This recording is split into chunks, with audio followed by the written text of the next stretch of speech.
Trouble is, their claims of who injured them don't hold up when you review the video. What happened to Ricky Banks began when he was in a restricted basement area of the Barley House and was asked to leave. He made fists and feigned fighting to a bouncer. He and his girlfriend, Alissa, resisted and were guided up the steps into the main dining area. She was riding a bouncer's back aggressively. He was being guided out in no uncertain terms, but is walking on his own.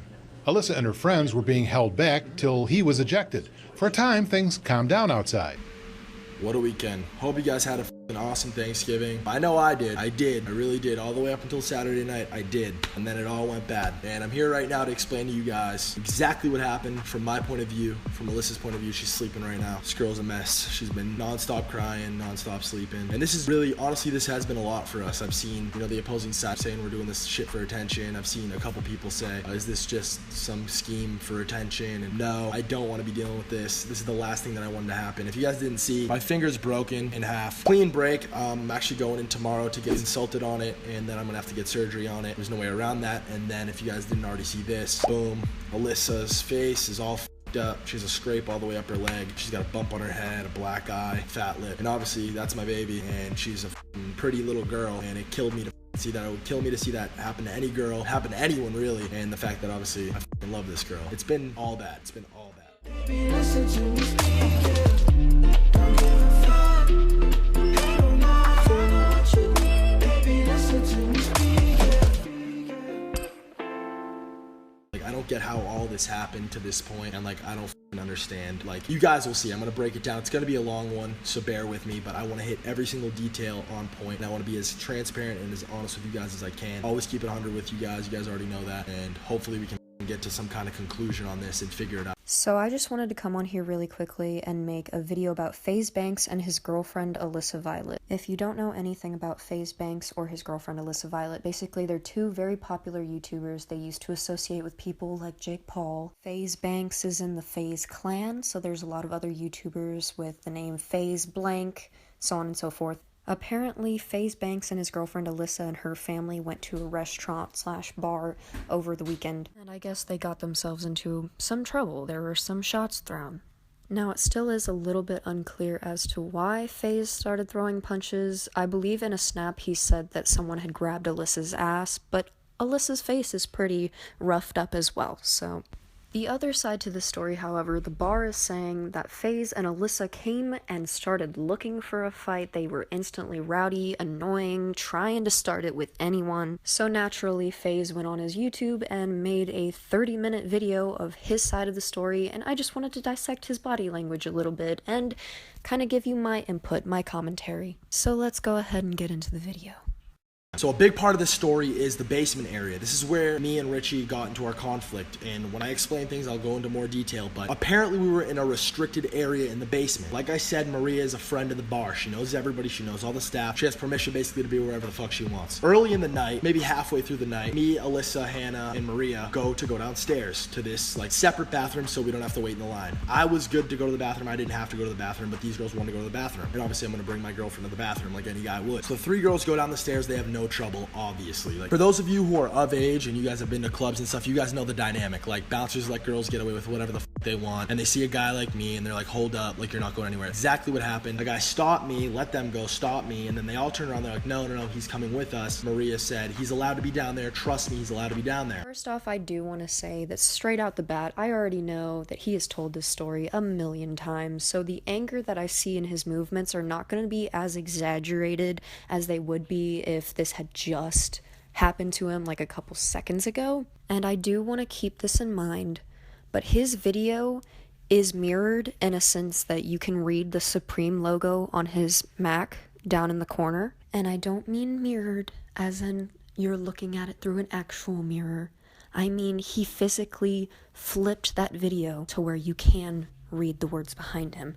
So anytime you see FaZe Banks looking to his left, it's mostly because he's still pretty fucking pissed off. So just keep that in mind. Anytime he kind of stutters, he's thinking, he looks off to his right, our left, that is most likely, not always, but most of the time, an emotional reconstruction. She reiterated that a couple times, and finally the guy wasn't budging on it. He was saying, no dude, sorry, you're not going down there. He was respectful about it, didn't touch me, whatever. Cool guy, understand you're doing your job. I tried to explain to him, completely calm situation. Maria calls a guy by the name of Joe. He's a manager, he has some sort of swing there. He's obviously just above regular staff, partner, owner, manager, whatever he is. Calls Joe, tells Joe to let this guy know that I'm good to go downstairs. Hands the phone off, the guy takes the phone and says, yep, you're good, go ahead, go downstairs. So at this point, I have permission to be downstairs in this restricted area. Did you guys see that? Whenever he said he had permission to be in the restricted area? So at this point, I have permission to be downstairs in this restricted area. So he puts his fingers up, does the air quotes, but then his body kind of bounces, and that's where I get the singing from. He's telling the truth.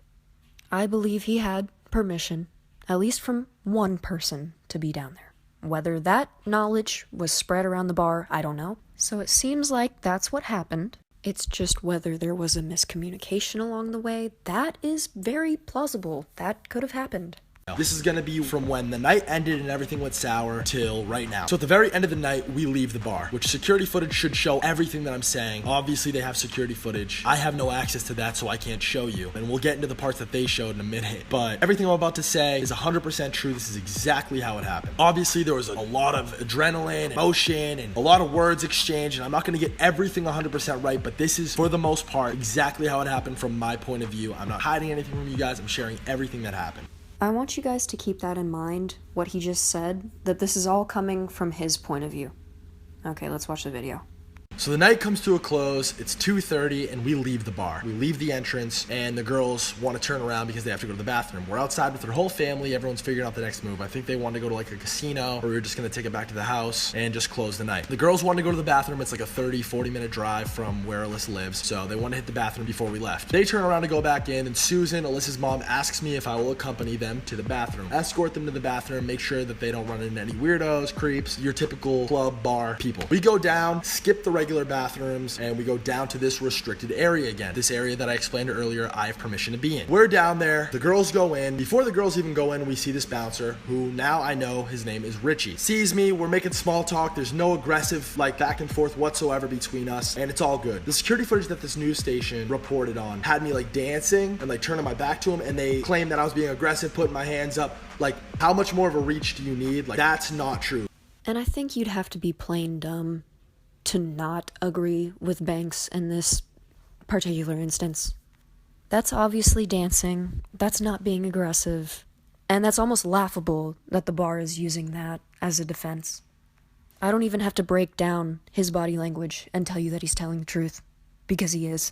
At that point in that situation, there was no aggressive tension between us. Maria's the first to come out the bathroom, the same girl that works, for the Barley family. She comes out, and then the guy tells me, you have to go upstairs. It's time to go, bar's closed, go upstairs. Maria tells him, no, he's good. She's trying to reiterate that I'm good down there for like the 20th time, and I'm telling him, okay, cool, well, let me just wait for my girlfriend. My girlfriend's in the bathroom. As soon as she gets out, I'm gonna go upstairs. He's talking over me, he's not getting what I'm saying, he's not understanding me. He gets more and more aggressive in his tone, and I'm trying my best to calmly explain, my girlfriend's in the bathroom. As soon as she gets out of the bathroom, we're gonna go upstairs, we're gonna leave. Maria the whole way through is telling him, calm down, Richie, he's good to be down here. We talked to Joe, he already gave him clearance on being in this crazy restrictive area. That, by the way, the girls had no problem. They weren't getting kicked out, they never had a problem, so how restrictive really could it be? This is when Richie moves toward me, gets more aggressive, and then ultimately grabs me and tries to shove me. In the security footage, you will see that I take the first step back and I'm shoved first, 100%. To twist all this and say that I did whatever first, no. He pushes me, I push him back, and we get into a scuffle. He ultimately gets me into a headlock, and then I feel 3 other guys drag me up the stairs, and I'm being dragged by my neck.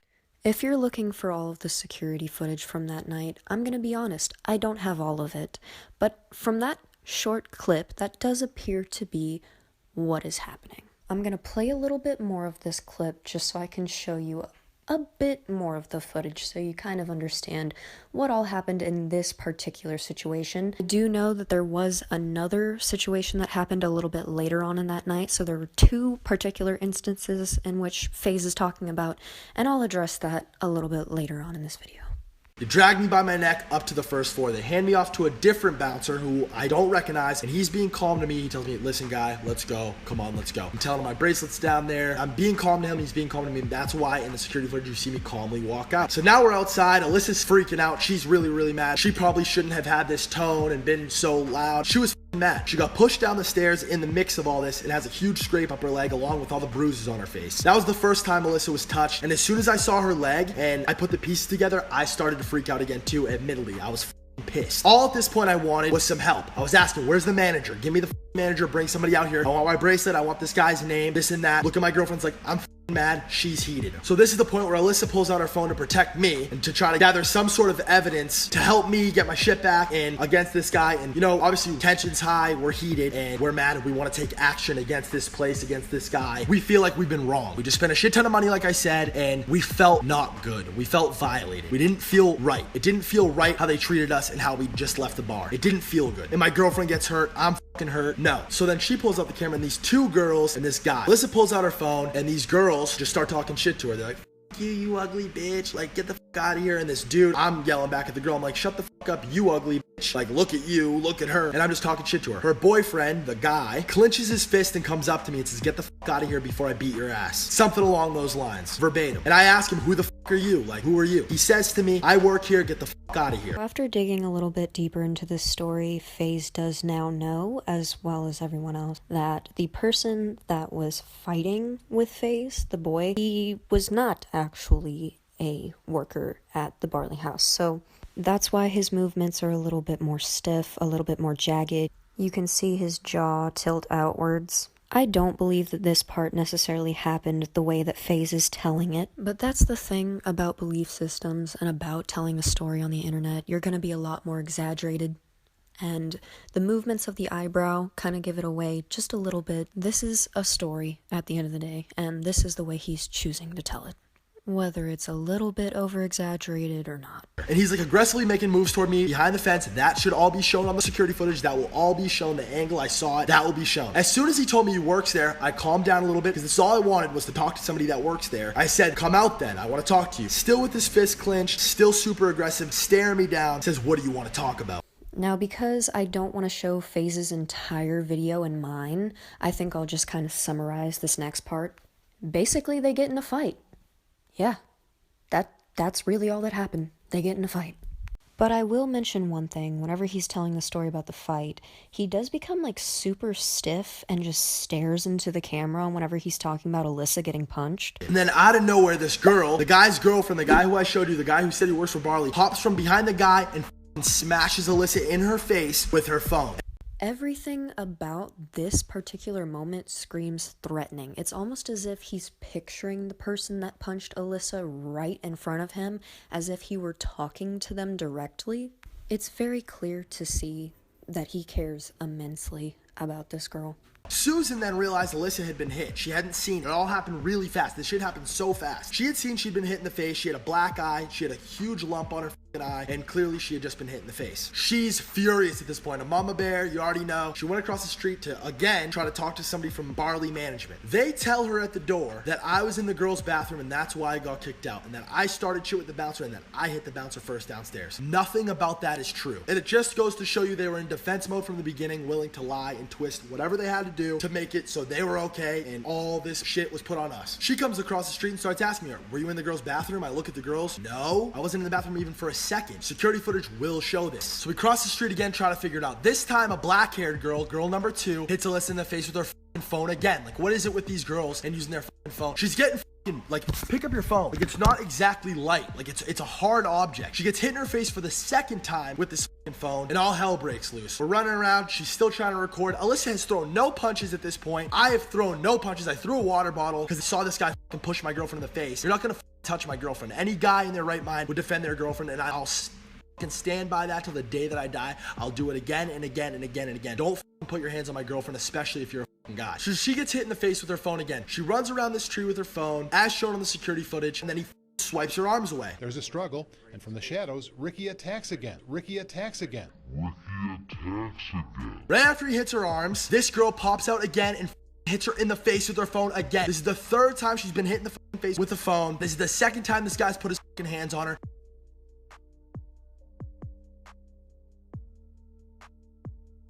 I see this from a distance, so I come running over. And as I'm coming up, this piece of shit girl had her back turned to me, and like a gentleman, you can see it in the security footage, I pull her to the side, not aggressively, I move her over to the side because I can't hit a girl, and I will never hit a girl. That's when this guy reaches up, starts choking Alissa, as you can see in the footage.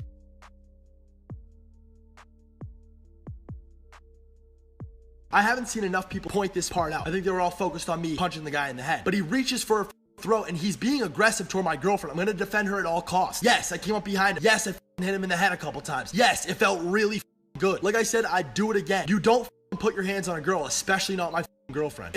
Now this is where I'm gonna end dissecting FaZe's video. I don't think it takes a rocket scientist to know that FaZe is truly telling his side of the events and the way that things happen. And as you all know, perception is reality.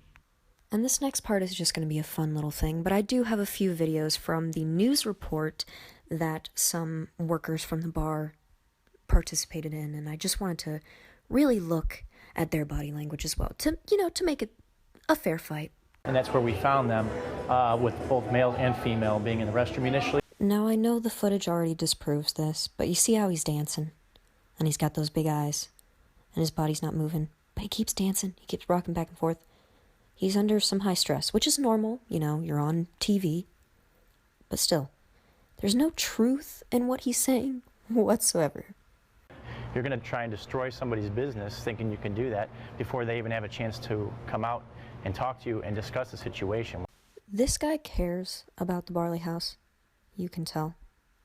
But the thing is that he is so underinformed of what just happened. I really don't know why they chose this guy to be their spokesperson. He kind of reminds me of, like, whenever you'd get in a fight with your sibling and you'd run and tell your mom, like, they did this, and your sibling would say, no, they did that, and it would just go back and forth. That's what he reminds me of. Well, alrighty, that's all I have for this video today. Thank you for sticking with me in my crazy upload schedules. My Zoella video almost has 500,000 views, and my mind is just blown. I've had YouTubers that I've been subscribed to for years that have seen my videos now, and it's crazy to me. So thank you guys for showing unconditional love. I really appreciate it. I hope you guys have a great day, night, afternoon, whatever kind of time zone you're in. I'll catch you on the next one.